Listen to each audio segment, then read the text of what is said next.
Geometry की YouTube channel में आपका स्वागत है। बिहार टीईटी की अगर आप तैयारी कर रहे हैं तो आपका सबसे जो इम्पोर्टेंट चैप्टर है वह आपके लिए पैडागोजी है। यह आपका आज सब्जेक्ट है पैडागोजी। यह आपके लिए बहुत ही इम्पोर्टेंट है क्योंकि इससे आपका नंबर आगे पीछे हो सकता है, आप फेल भी हो सकते हैं। इसीलिए आपको सबसे इम्पोर्टेंट जो है वह पैडागोजी है। पैडागोजी में आप अगर अच्छा मार्क्स ले आते हैं तो जिसमें से आपको सिलेक्शन आपको अवश्य होगा। और कैसे आपको करना होगा तो इस वीडियो में हम देखेंगे। तो सबसे पहले देख लेते हैं कि यह सब्जेक्ट क्या क्या होता है। तो देखिए यहाँ पे सब्जेक्ट आपका बिहार टीईटी में है वह है सीडीपी बाल विकास एवं शिक्षा, साथ ईवीएस है, पर्यावरण है, मैथ है, आपका हिंदी है और संस्कृत है। संस्कृत भी आता है, इसमें इंग्लिश भी है। आपको जो विषय आपको लिए अच्छा होगा वह आप ले सकते हैं और भोजपुरी भी है, ठीक है।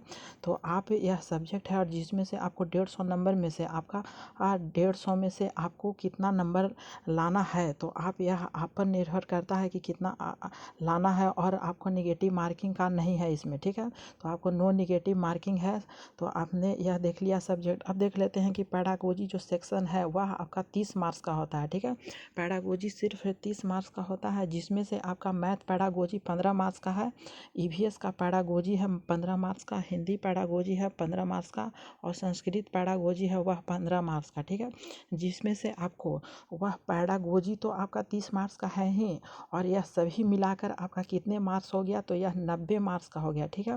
15 15 15 15 तो 60 इधर और 30 उधर, तो 90 मार्क्स सिर्फ आपका पैडागोजी का सेक्शन है। तो कितना इंपॉर्टेंट है, 90 मार्क्स आपका पैडागोजी सेक्शन है। और 60 मार्क्स आपका क्या है, 60 मार्क्स आपका है जो बुक से पूछा जाता है, ठीक है। तो बुक से क्या क्या पूछा जाता है तो देखिए मैथ आपका है, तो मैथ में आपको वो बुक एनसीईआरटी का 2 दूसरा क्लास का, तीसरा का, 4 और 5, ठीक है। यह मैथ से पूछा जाता है। और आप अगर मैथ में अगर कमज़ोर हैं तो आपको 2011 और 2017 जो बीटेट परीक्षा दिया गया है उससे आप तैयारी कर सकते हैं और देख सकते हैं कि क्या क्या क्वेश्चन मैथ में पूछा गया है, ठीक है।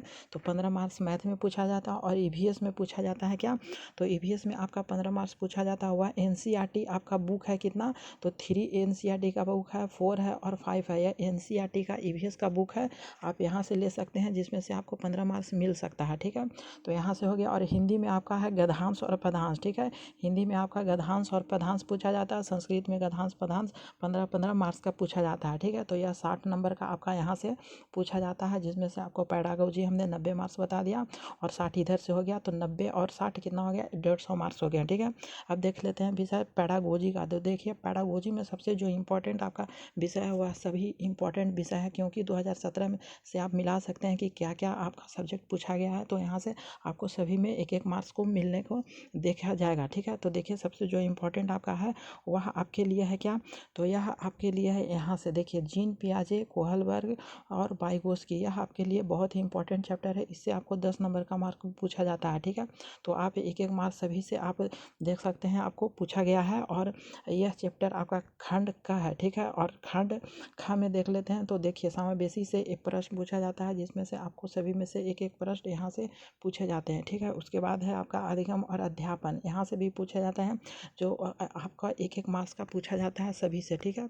तो जिसमें से आपको सभी में से एक एक मार्क्स आपको एक एक मार्क्स पूछा जाता है। तो आप सभी अच्छे तरीके से यह सब आप तैयारी कर लीजिएगा, ठीक है, अधिगम और अध्यापन से। उसके बाद जो इम्पोर्टेंट है आपका वह इम्पोर्टेंट है आपका रिवीजन, ठीक है। रिवीजन सभी को होना आवश्यक है, ठीक है। सभी चैप्टर का आपको रिवीजन होना आवश्यक है। उसके बाद आपका सब्जेक्टिव जो भी आप नोट्स बनाए हैं उससे आपको सब्जेक्टिव आपका तैयारी ये रखना चाहिए। आपका नोट्स जो मिला होगा, आपने जो पढ़ा होगा नोट्स, वह आपके लिए बहुत ही इंपॉर्टेंट कार्य करेगा। और आपके लिए रिवीजन, और जो मोस्ट इम्पॉर्टेंट है वह आपका मॉक टेस्ट है। मॉक टेस्ट आप हमेशा देते रहिएगा, क्योंकि इससे आपका तैयारी में आपको पता चलेगा कि कहाँ तक अभी तक तैयारी हमने किया और क्या क्या हमारे लिए अभी छूट गया है, ठीक है। तो यही सब बातों को आपको ध्यान देना होगा और अच्छा मार्क्स ले आ सकते हैं। Thank you for watching this video.